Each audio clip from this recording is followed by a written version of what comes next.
Hello there. So I want to back to George Washington's inauguration speech. I was talking before about what I think American politics are, and now I'm going to go to the next thing that I think is connected to that and valuable and worthwhile, and we should all really consider this. I think we should all consider reading George Washington's inauguration speech. It's a great speech, and it's mind blowing. I remember the first time I read it, it just blew my mind. I read it because I found out that President's Day is George Washington's birthday, and I decided in honor I'm going to read his speech. And also Abraham Lincoln's speech, for whatever reason, there's a connection there. I don't remember exactly what it was, but I read both of them. Actually, I think there was three of them. George Washington's two inauguration speeches and Abraham Lincoln's one. But that's neither here or there. I'm just recommendation. We're all Americans. We should all at least be able to go back and read George Washington's inauguration speech. That's what I think. Anyhow, so I want to go through reading a little bit of it and tell you what I think of it. What I personally am learning from it. You may disagree with what I'm learning from me. You think it's wrong, but I think it's important. You may say I'm biased because I'm a Republican and maybe I just have my biases, whatever it may be. But okay, let's get into this. Let's go. I think it's very powerful, and there's a lot of stuff to you can learn from. Even this little part of it. It's not the whole thing. It's much longer than this, and yeah, it's just very deep and valuable and worthwhile. Anyhow, it says here, in these honorable qualifications, I behold the surest pledges that as on one side no local prejudices or attachments, no separate views nor party animosities will misdirect the comprehensive and equal eye which ought to watch over this great assemblage of communities and interests. So on another, that the foundation of our national policy will be laid in the pure and immutable principle of private morality and the preeminence of free government be exemplified by all the attributes which can win the affections of its citizens and command the respect of the world. This, I think, is a really, really powerful speech. This part of it, at least. I think the whole thing is powerful, but I think this part of it is like really powerful. It's basically over here where it says, no separate views nor party animosities. I think, well, George Washington was saying, he wasn't saying we shouldn't have parties. He was saying we shouldn't have party animosities. The problem with that is, I think that means we shouldn't have parties. Because America in itself is a political party. When America was fighting the British, it was America's political party against their political party. I'm not sure how you can throw in another political party on the American political party and not be a party against it in any way. Now you can say we're not another party, and we maybe disagree on how we view things. If you disagree on how you view things, does that mean you're a different party? Like, I'm Jewish. I was raised Jewish, and there's all different views on being Jewish and the different laws and all that stuff. That doesn't mean you're a different religion. And I think that this is important to understand. I think if different parties is basically like saying you're a different country. And over the years, we're getting there more and more, where it's like we're not even really the same country anymore. You live in a blue state, it's significantly different than living in a red state. And you see the rioting and the looting going on in all the blue states, whatever it may be. That's neither my point here or there. The point is that there's differences, and the rioting and looting is just something that you're seeing just in blue states is different than you're seeing in red states. And how things are being treated, it's literally like different countries. We just have a bunch of different countries in America right now, as far as I can tell. And the policy, what George Washington said here is, I think, the cause for it, party animosities, and I think that means no parties.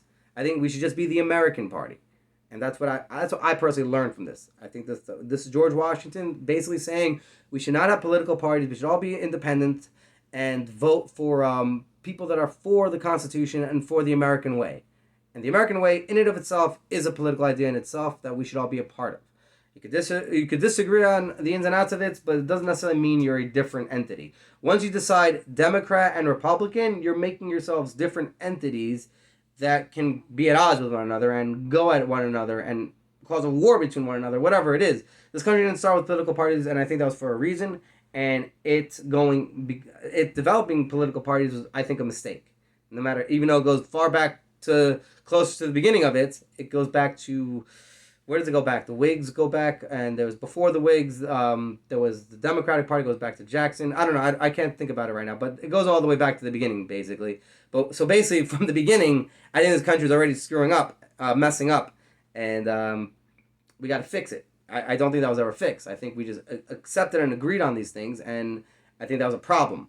But anyhow, let's move on to other things that I think were good here. Were valuable to learn from here about laid in the pure, immutable principles of private morality. That I think is related to the First Amendment, having a country of learning morals, freedom of religion, and freedom of speech, and all that stuff is you have you're granted privacy, you're granted freedom to do things how you want to do things in this country, and have the morality you want to have, based on the religion, which John Adams said. We'll get to this another time more in depth, but John Adams said this Constitution is made for moral and religious people, which I think means, I might have said this before also, but I think that means that you need morality, you need religion for morality, you need laws and rules to regulate things with your lives, and that should be your constitution within, where the constitution for the country is more going to be keeping you away from the government. That you have that, so you don't need a government on you because of that.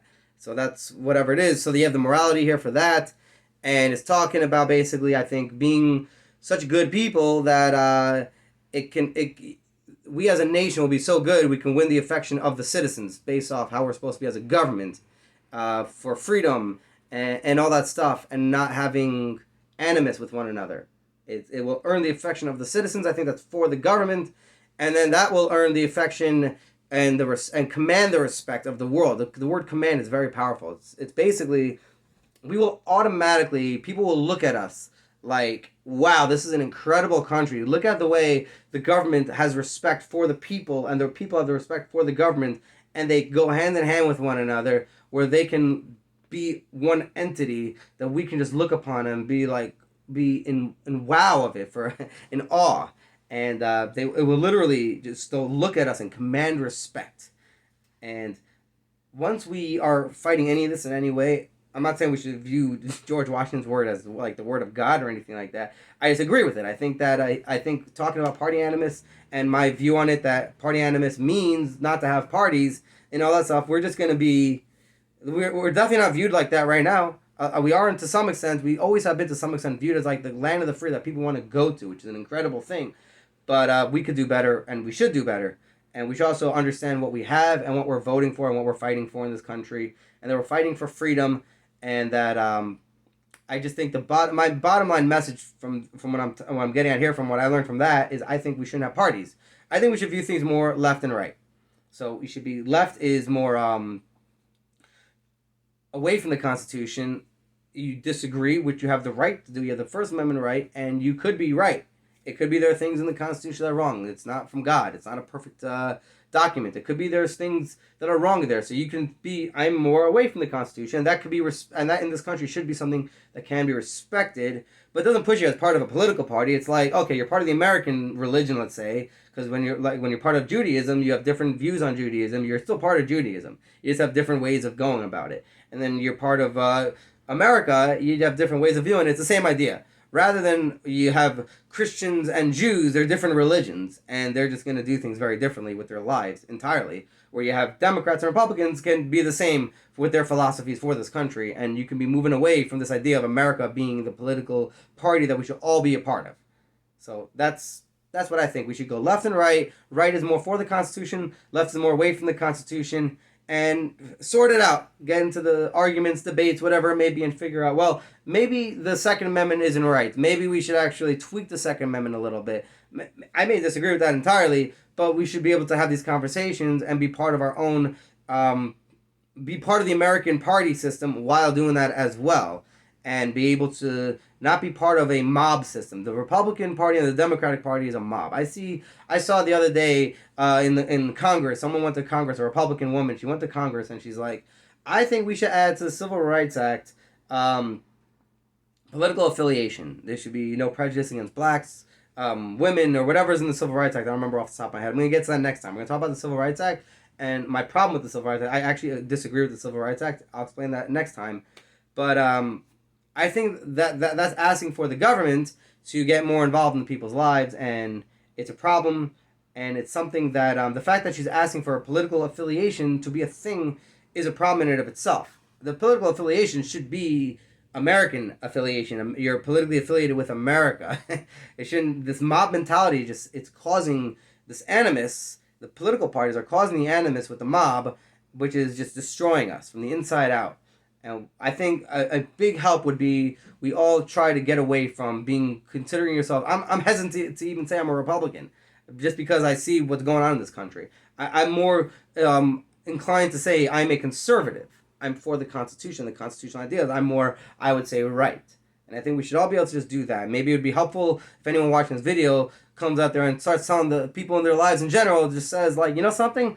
I was considering myself to be a Democrat or a Republican, but this is really what I am. I think I would like to consider myself between more right or more left. And I think we all find a way to do that, we'll be much better off. Anyhow, all the best. Thanks for watching. If you like what I'm doing, you understand what I'm doing, you appreciate that I'm trying to just explain everything in simple terms, as simple as I possibly can, and having these conversations. Like and subscribe, share, all the best, and thanks for watching.